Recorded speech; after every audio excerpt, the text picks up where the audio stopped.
हल्द्वानी के बनभूलपुरा में रेलवे की जमीन पर बसे हजारों परिवारों को लेकर वर्षों से चल रहे विवाद पर सुप्रीम कोर्ट ने बड़ा और निर्णायक आदेश दिया है।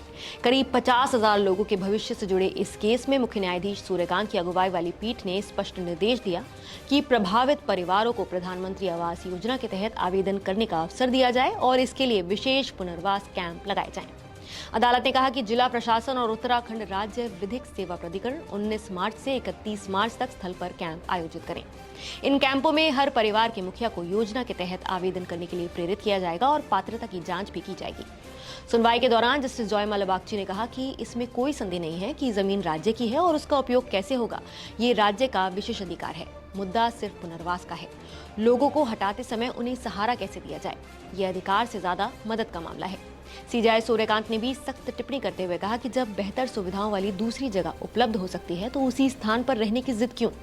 किसी भी महत्वाकांक्षी परियोजना के लिए दोनों ओर खाली जगह की जरूरत होती है। लोग ये तय नहीं कर सकते कि रेलवे लाइन कहां बिछेगी।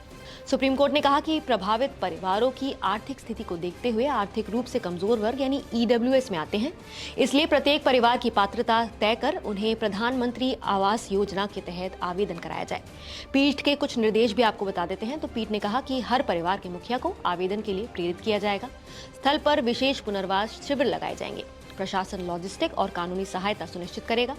सभी पक्षों को नोटिस जारी कर 4 हफ्ते में जवाब दाखिल करने को भी कहा गया है। सुनवाई के दौरान केंद्र की ओर से यह भी बताया गया कि विस्थापन के बाद पात्र परिवारों को 6 महीने तक 2,000 रुपए प्रति माह का भत्ता भी दिया जाएगा ताकि वो नए स्थान पर बसने तक आर्थिक रूप से संभल सकें।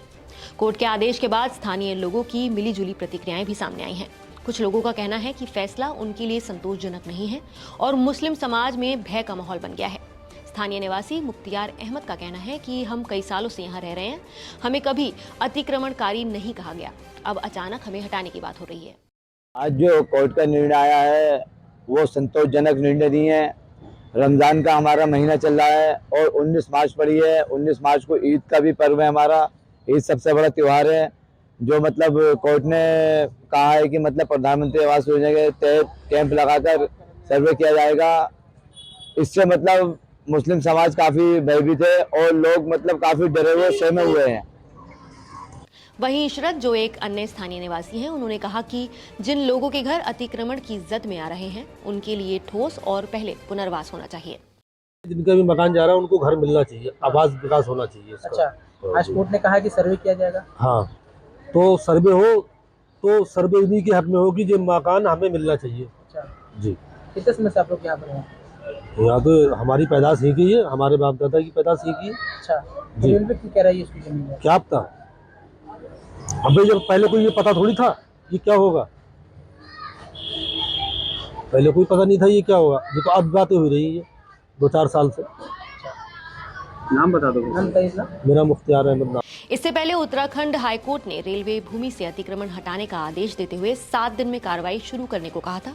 उस आदेश के बाद हजारों परिवारों में दहशत फैल गई थी। बाद में सुप्रीम कोर्ट ने हाईकोर्ट के आदेश पर रोक लगाई और कहा कि इतने बड़े पैमाने पर बेदखली मानवीय संकट खड़ा कर सकती है। अब सुप्रीम कोर्ट ने संतुलित रास्ता चुना है। रेलवे की जमीन खाली तो होगी लेकिन पहले पुनर्वास की ठोस व्यवस्था की जाएगी। रेलवे के अनुसार बनभूलपुरा और आसपास के इलाकों में लगभग 30 हेक्टेयर जमीन पर कथित अतिक्रमण है। यहाँ करीब 5,000 से ज्यादा परिवार रहते हैं, जिनमें मुस्लिम परिवार भी बड़ी संख्या में शामिल हैं। जानकारी के मुताबिक बनभूलपुरा को मुस्लिम बहुल क्षेत्र कहा जाता है। रेलवे का कहना है कि ट्रैक विस्तार और अन्य परियोजनाओं के लिए ये जमीन अनिवार्य है। वहीं स्थानीय लोगों का कहना है कि उनके साथ भेदभाव करते हुए ये कार्रवाई हुई है।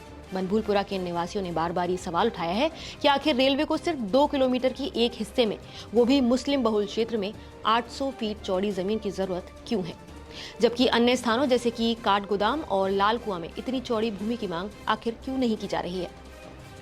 इस मामले में अब असली परीक्षा प्रशासन की है। कितने परिवार पीएम आवास योजना के तहत पात्र साबित होंगे, कितनों को आखिर घर मिलेगा और क्या सभी 50,000 लोगों को वैकल्पिक छत मिल पाएगी।